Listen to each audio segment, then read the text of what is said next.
প্রযুক্তির কল্যাণ আর প্রসারে এখন প্রায় সবাই ইন্টারনেট শব্দটির সাথে পরিচিত। যারা এর ব্যবহার জানেন না তারাও অন্তত শব্দটি শুনেছেন। বর্তমানে ইন্টারনেট ব্যবহারকারীর সংখ্যা বাড়তে থাকায় এর ব্যবহার এবং অপব্যবহার নিয়ে রয়েছে বহু বিতর্ক।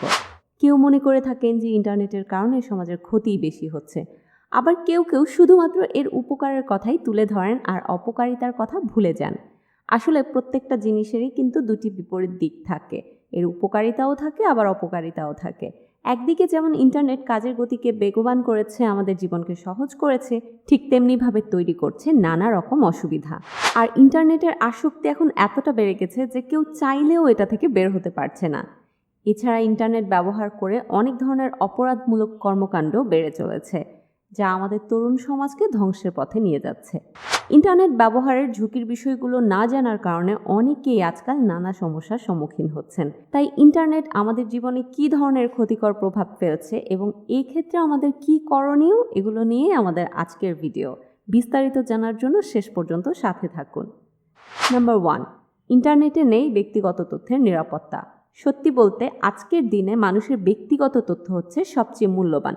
আপনি যখন কোনো অ্যাপ ইনস্টল করেন তখন আপনার ব্যক্তিগত তথ্যগুলো কী কী কাজে ব্যবহার করা হবে তার একটা বর্ণনা দেওয়া থাকে ব্যক্তিগত গোপনীয়তা নীতিমালায়। এই নীতিমালার সঙ্গে একমত হলেই সেখানে ব্যক্তিগত তথ্য প্রকাশ করা এবং অ্যাপটি ব্যবহার করা উচিত। তবে বেশিরভাগ ব্যবহারকারী এই দীর্ঘ নীতিমালা পড়েন না এবং না পড়েই অনুমতি দিয়ে দেন। ফলে প্রতিষ্ঠানগুলো খুব সহজেই আপনার মূল্যবান ব্যক্তিগত তথ্য সংগ্রহ এবং সংরক্ষণ করতে পারেন। তাই এই ছোটোখাটো ব্যাপারগুলিতেও সাবধান হওয়া উচিত। নাম্বার 2, অনিরাপদ ব্রাউজার। ইন্টারনেট ভিত্তিক তথ্য এবং সেবা পাওয়ার জন্য যেহেতু ওয়েব ব্রাউজার বেশি ব্যবহার করা হয়, তাই ওয়েব ব্রাউজারের নিরাপত্তা নিশ্চিত করা এবং নিরাপদে ব্যবহার করাও জরুরি। কম্পিউটার অপারেটিং সিস্টেমের সাথে যে ওয়েব ব্রাউজার দেওয়া থাকে অথবা যে ব্রাউজারগুলো আমরা ইনস্টল করি সাধারণত তাতে নিরাপত্তা নিশ্চিত করা থাকে না। গুগল ক্রোম বা ইন্টারনেট এক্সপ্লোরার ব্রাউজারের পাশাপাশি আরও বহু ব্রাউজিং সফটওয়্যার পাওয়া যায়। সেগুলো দেখতে আকর্ষণীয় হলেও অধিকাংশ ক্ষেত্রে এই ওয়েব ব্রাউজারগুলো আপনার সব তথ্য হাতিয়ে নেয়। তাই ব্রাউজার নির্বাচনের সময় সতর্ক হন। Number 3, free play store apps. অনেকে প্লে স্টোর থেকে ডাউনলোড করেন ফ্রি অ্যাপস। এই ধরনের অ্যাপসগুলো 90%ই গুগলের সঙ্গে শেয়ার করে থাকে ইউজারদের তথ্য, যার জন্য ইউজারদের পারমিশনও অনেক সময় নেওয়া হয় না। যদিও বিষয়টিকে সম্পূর্ণ অস্বীকার করছে গুগল। তথ্য শেয়ারিং কাণ্ডের সঙ্গে শুধুমাত্র গুগলই জড়িত নয়, বরং 43% মতো অ্যাপ ফেসবুকের সঙ্গেও তথ্য শেয়ার করে থাকে। বেশ কিছু অ্যাপস রয়েছে যেগুলো টুইটার, অ্যামাজন, মাইক্রোসফটের মতো নামি দামি সংস্থাগুলোর সঙ্গে ইউজারদের গোপন তথ্য শেয়ার করে থাকে। তথ্য চুরি এবং শেয়ার করার ঘটনা প্রথম নয়, এর আগেও একইভাবে অনেক তথ্য চুরি হয়েছে। ইদানিং সংবাদ মাধ্যমের কারণে বিষয়টি সামনে আসছে, আর সেখান থেকেই নিজের তথ্য কতটা সুরক্ষিত সেই বিষয়টি নিয়ে চিন্তিত হচ্ছেন ইউজাররা। তাই প্লে স্টোর থেকে ফ্রি অ্যাপ ডাউনলোড করার আগে সতর্ক থাকুন। Number 4, public wifi. আমরা অনেকেই এমন যে কোথাও পাবলিক ওয়াইফাই পেলেই সাথে সাথে সেটার সাথে নিজের স্মার্টফোনটাকে সংযুক্ত করে ফেলি। এই অভ্যাসটি থাকলে অবশ্যই সেটা পরিবর্তন করুন। তা না হলে এমন পাবলিক ওয়াইফাই থেকে হ্যাকিং বা ম্যালওয়্যার আক্রান্তের শিকার হতে পারেন আপনিও। সাইবার অপরাধীদের অনেকে ফ্রি এমন সংযোগের মাধ্যমে হ্যাকিং বা ভাইরাস ছড়ানোর কাজটি করে থাকে। তাই অজানা কোনো ওয়াইফাইয়ের সংযোগে নিজের ফোনটিকে যুক্ত করা উচিত নয়। Number 5, Facebook third party app. আপনি মেয়ে হলে কেমন হতে দেখতেন? 50 বছর পর আপনাকে কেমন দেখাবে? আপনি হলিউডের কোন নায়ক বা নায়িকার মতন দেখতে? এমন নামে প্রতিদিনই নতুন নতুন অ্যাপ প্রকাশ পায় ফেসবুকে। আমরা অনেকেই অ্যাপটি নির্ভরযোগ্য নয় জেনেও শুধুমাত্র আনন্দের জন্য অ্যাপটিতে প্রবেশ করি, আর শুধুমাত্র প্রবেশই করি না, বরং টাইমলাইনে শেয়ার করে ফ্রেন্ড লিস্টের সবাইকেও দেখার সুযোগ করে দেই। ফ্রেন্ড লিস্টের মধ্যেও অনেকে নিছক আনন্দের জন্য অ্যাপটিতে প্রবেশ করেন। এসব অ্যাপ তৈরির একমাত্র উদ্দেশ্য হলো ব্যবহারকারীদের তথ্য চুরি করা। এজন্য অনেক সময় এসব অ্যাপে প্রবেশ করলে আপনাকে কিছু প্রশ্ন করা হয় এবং আপনাকে বলা হয় আপনি যত বেশি তথ্য সংযোজন করবেন এবং সঠিক উত্তর দিবেন ততই নির্ভুল এবং নিখুঁত হবে আপনার ছবি। এই আশাতে আমরাও আরও তথ্য সংযোজন করতে থাকি, যার মাধ্যমে এইসব অ্যাপ হাতিয়ে নেয় আমাদের মূল্যবান ব্যক্তিগত তথ্য। তাই এইসব ফেসবুক অ্যাপে প্রবেশ করা থেকে বিরত থাকুন। Social media account hacking. আমাদের বিপুল পরিমাণ তথ্য আমরা ছড়িয়ে দেই ফেসবুকের মতন সামাজিক যোগাযোগ মাধ্যমে, কিন্তু আমরা জানিও না যে আমাদের ব্যক্তিগত তথ্য চুরি করার জন্য প্রতিনিয়ত চেষ্টা করে যাচ্ছে হ্যাকাররা। তাই প্রায় অনেকের অ্যাকাউন্ট হ্যাক হওয়ার ঘটনা ঘটে থাকে। আপনার মনে প্রশ্ন আসতেই পারে যে হ্যাক হওয়া এসব তথ্য কী কাজে লাগবে। বিশ্লেষকরা বলেছেন ফেসবুক থেকে হ্যাক হওয়া তথ্য খুবই মূল্যবান। ফেসবুক হ্যাক করে তথ্য হাতিয়ে নিতে পারলে তা থেকে অর্থ আয় করে সাইবার দুর্বৃত্তরা। এসব তথ্য তারা ডার্ক ওয়েবে বিক্রিও করে দেয়। বিশেষ করে কিছু সফটওয়্যারের মাধ্যমে এ ধরনের ডার্ক ওয়েবে ঢুকে ওই তথ্য তারা কেনাবেচা করে। নিরাপত্তা বিশেষজ্ঞরা বলেন ফেসবুক থেকে চুরি করা তথ্য কাজে লাগিয়ে আইডেন্টিটি থেফট বা ব্ল্যাকমেলের ঘটনাও ঘটতে পারে। ডার্ক ওয়েবে বিটকয়েনের মতো ভার্চুয়াল মুদ্রায় বিক্রি হয় এসব অ্যাকাউন্টের তথ্যের গুরুত্বের উপর নির্ভর করে এক একটি অ্যাকাউন্ট বিক্রি হয় 3 থেকে 12 মার্কিন ডলার দামে। ফেসবুক থেকে যে পরিমাণ তথ্য হাতিয়ে নেওয়া হচ্ছে তা এককভাবে বিক্রি করলে এর দাম হতে পারে 60 কোটি মার্কিন ডলারের কাছাকাছি। যুক্তরাষ্ট্রের সাইবার নিরাপত্তা প্রধান সনিক ওয়ারের প্রধান নির্বাহী কর্মকর্তা বিল কনার বলেন ডার্ক ওয়েবে ব্যক্তিগত তথ্য খুবই মূল্যবান। কোনো প্রতিষ্ঠান বা রাষ্ট্রীয় পর্যায়ে এসব তথ্য নেওয়া হলে তা হয়ে যায় আরও গুরুত্বপূর্ণ। যুক্তরাজ্যের মানিগুরু নামে একটি প্রতিষ্ঠানের ভাষ্য, হ্যাকিংয়ের ঘটনার পর অনেক তথ্য ডার্ক ওয়েবে পাওয়া যায়। বিভিন্ন প্রতিষ্ঠান এসব তথ্য কিনে তা বিজ্ঞাপন দেখানোর কাজে ব্যবহার করে। তাহলে বুঝতেই পারছেন আপনার মূল্যবান তথ্য সোশ্যাল মিডিয়ায় নিরাপদ নয়। নাম্বার 7, স্প্যাম ইমেইল বা মেসেজ। কোনো অ্যাকাউন্টের তথ্য হাতিয়ে নিতে হ্যাকারদের সবচেয়ে বড় অস্ত্র হলো ফিশিং এবং স্প্যামিং। অনেক সময় আমাদের ফোনে সন্দেহজনক কিছু মেসেজ বা ইমেইল আসতে দেখা যায়। অভিনন্দন, আপনি একটি লটারি জিতেছেন, আপনি 5 লাখ টাকার পুরস্কার জিতেছেন, আপনি একটি গাড়ি জিতেছেন এবং এটা পেতে হলে এই লিঙ্কে ক্লিক করুন। লটারি বা বিভিন্ন পুরস্কারের প্রলোভন পাঠানো এইসব ইমেইল বা মেসেজ কখনোই বিশ্বাস করবেন না। এ ধরনের ইমেইল পাঠানোর মাধ্যমে নানা ধরনের পুরস্কারের প্রলোভন দিয়ে মূলত ব্যবহারকারীরা ডিভাইসে ম্যালওয়্যার বা ভাইরাস পাঠিয়ে সাইবার অ্যাটাক চালানো শুরু করে। নাম্বার 8, অনলাইনে ভুয়া পেজ বা ওয়েবসাইটের মাধ্যমে প্রতারণা। ইন্টারনেট ব্যবহারের সবকিছু যেমন সহজ হয়ে গেছে, তেমনি বিভিন্ন প্রতারণার কাজেও এটাকে ব্যবহার করা সহজ হয়ে গিয়েছে। অনেকে ভুয়া অনলাইন পেজ বা ওয়েবসাইট খুলে ব্যবসার নামে প্রতারণা করে মানুষের কাছ থেকে টাকা হাতিয়ে নিচ্ছে।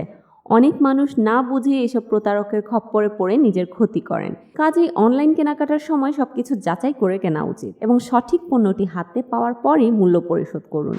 নাম্বার 9, শিক্ষার্থীদের অতিরিক্ত ইন্টারনেট আসক্তি। বিষয়টি বিস্ময়কর মনে হলেও সত্যি যে আমরা আমাদের চারপাশে তাকালেই দেখতে পাবো প্রায় সকল মানুষই তাদের ফোনের স্ক্রিনে তাকিয়ে আছে এবং সেটা নিয়েই তারা বেশি ব্যস্ত থাকছে। এ থেকে বোঝা যায় যে অধিকাংশ মানুষই ইন্টারনেট অ্যাডিকশন ডিসঅর্ডারে ভুগছে।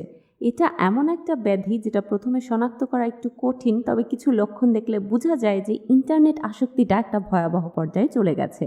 ইন্টারনেট আসক্তি কিন্তু অ্যালকোহল বা নেশাজাতীয় ড্রাগ আসক্তি থেকে কম ক্ষতিকর নয়। তথ্য প্রযুক্তি বিশ্লেষকরা মনে করেন যে আমাদের দেশে ইন্টারনেট ভিত্তিক প্রোডাক্টগুলো মানুষকে আসক্ত করতেই তৈরি করা হয়। ফেসবুক চায় সারাক্ষণই মানুষ এটা ব্যবহার করুক, ইনস্টাগ্রাম চায় সারাক্ষণ মানুষ তার ভিডিও এবং ছবি আপলোড করুক, লিঙ্কডইন চায় শিক্ষিতরা সারাদিন ক্যারিয়ার সন্ধানে এখানে সময় ব্যয় করুক। তাতেই তো তাদের ব্যবসা বাড়বে। নাম্বার 10, এবার আমরা জানব নিরাপদে ইন্টারনেট ব্যবহার করার জন্য আমাদের কি কি করণীয়। ইন্টারনেট অপব্যবহারের এই যুগে নিরাপদ থাকতে হলে আমাদেরকে সবার আগে সচেতন হতে হবে। নিরাপদ ইন্টারনেট ব্যবহারের জন্য কিছু টিপস আমাদেরকে ফলো করতে হবে।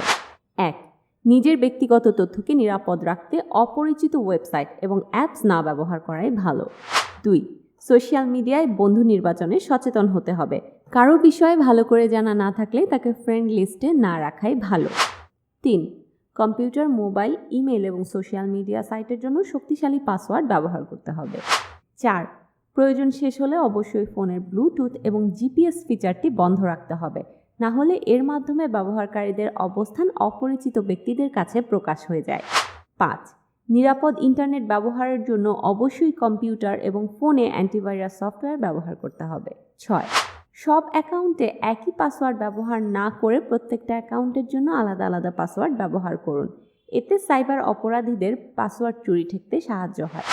7, যখন অনলাইনে কেনাকাটা এবং ব্যাংকিং কার্যক্রম করবেন তখন ওই ওয়েবসাইটের নিরাপত্তা সম্পর্কে নিশ্চিত হন।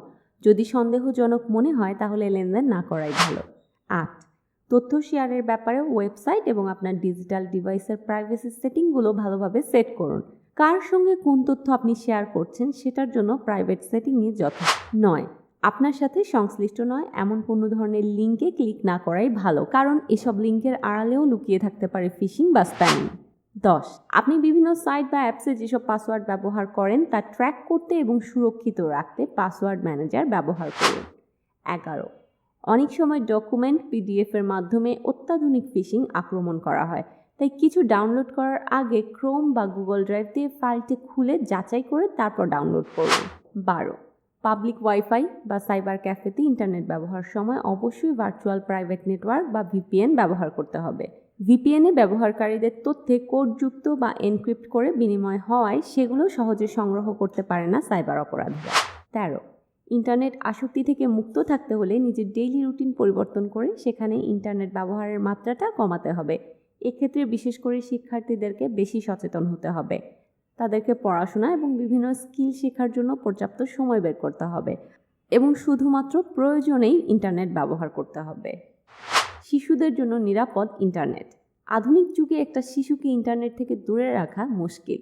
পড়াশোনা কিংবা বিনোদনের জন্য শিশুর হাতে ফোন তুলে দিতে হচ্ছে, কিন্তু শিশুর হাতে স্মার্ট ডিভাইস ধরিয়ে দেওয়ার আগে আপনাকেও স্মার্ট হতে হবে। তাই শিশুর জন্য নিরাপদ ইন্টারনেট ব্যবহার নিশ্চিত করার জন্য কিছু কৌশল জেনে নিন। 1. শিশুকে ইন্টারনেট ব্যবহারের জন্য সময় নির্দিষ্ট করে দিন। 2.